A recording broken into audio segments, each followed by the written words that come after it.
Mientras la legislatura de Mendoza se prepara para la apertura de sesiones ordinarias del año 2023, los invitamos y las invitamos a conocer detalles sobre las primeras asambleas legislativas tras el retorno de la democracia.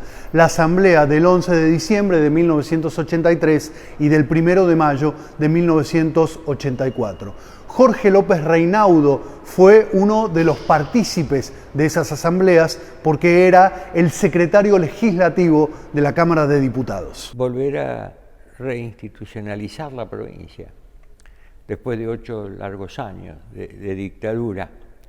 Había una expectativa muy grande, la efervescencia política en todo el país de ninguna manera se había aplacado con las elecciones de octubre, sino que al contrario era como una especie de epílogo, la reinstalación de las autoridades de jure. Mendoza no fue ajena, había vivido la jornada anterior, el 10 de diciembre del 83, la fiesta de la asunción de Raúl Alfonsín y de Víctor Martínez. Y bueno, esa misma emoción, esas mismas expectativas acerca de lo que muchos argentinos, sobre todo los más jóvenes, no habían visto, que era el funcionamiento de la institucionalidad democrática, se manifestó aquí. Y 9:30, calculo, habrá empezado la asamblea, repito, con un recinto colmado, gritos, cánticos. El discurso en la ocasión de Felipe Llaver básicamente rescató la necesidad de la colaboración de todos los sectores por encima de cualquier diferencia partidaria en esa responsabilidad tan tremenda que enfrentaba Mendoza de reinstitucionalizarse. Pero ¿qué hizo la dictadura con la legislatura de Mendoza y qué se encontraron los representantes de la ciudadanía al retorno de la democracia?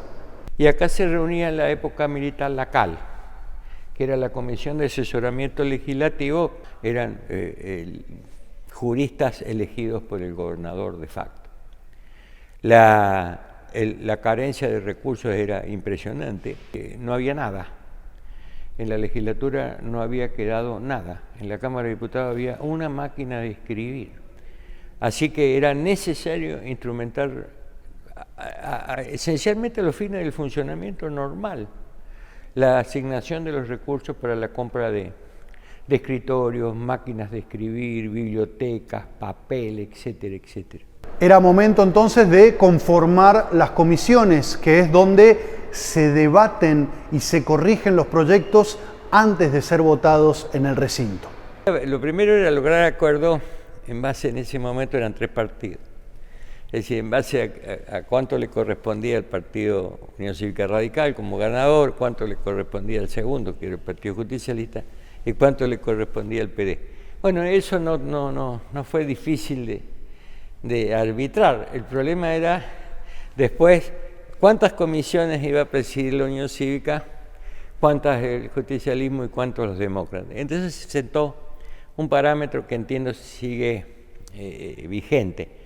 Las comisiones más importantes, que son la de Legislación y Asuntos Constitucionales y la de Hacienda y Presupuesto, iban en cabeza del partido oficialista, es decir, del ganador. Y el resto se distribuía.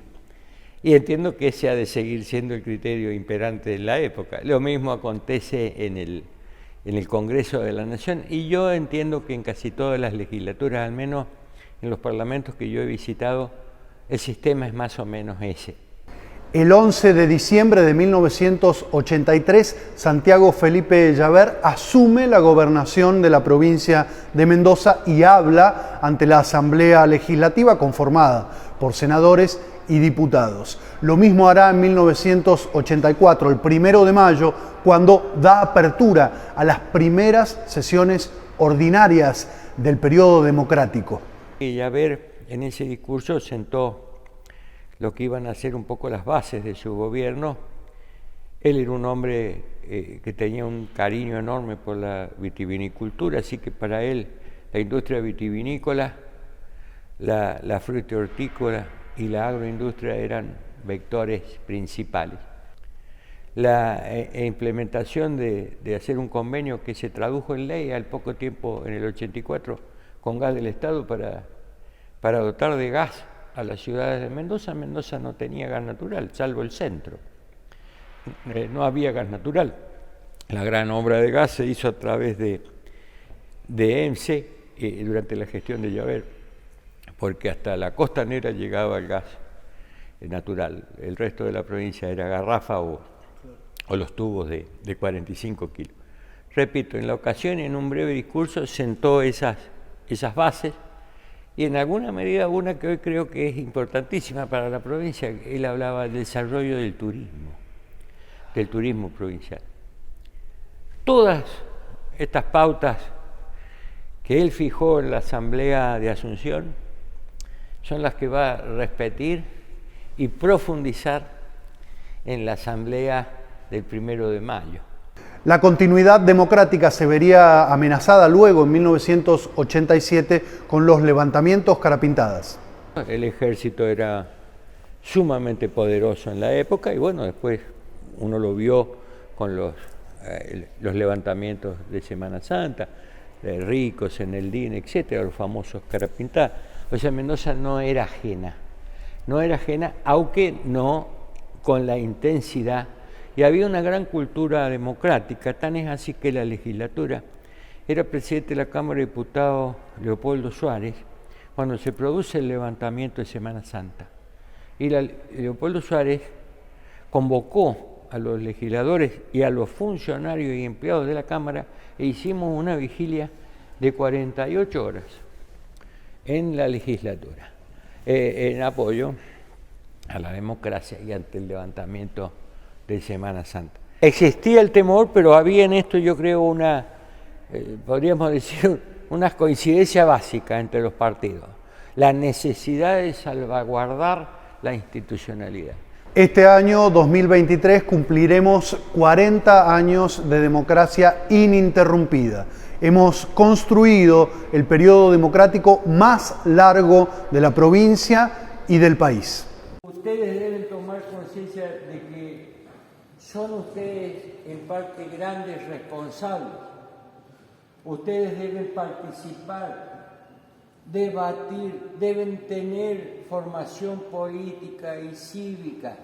Ustedes deben acercarse a los partidos que más les agrade, deben interpelar a su intendente, a sus concejales, a sus diputados.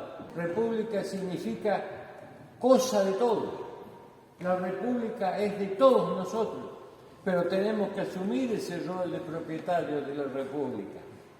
No esperar mansamente que las cosas se nos den por la voluntad de 1, 2, 3 funcionarios. No. Nosotros debemos participar, debemos exigir transparencia pública a nuestros representantes. Podés saber más sobre el trabajo de la Cámara de Diputados de Mendoza en Facebook como Diputados Mendoza y en Instagram y Twitter como Diputados MZA.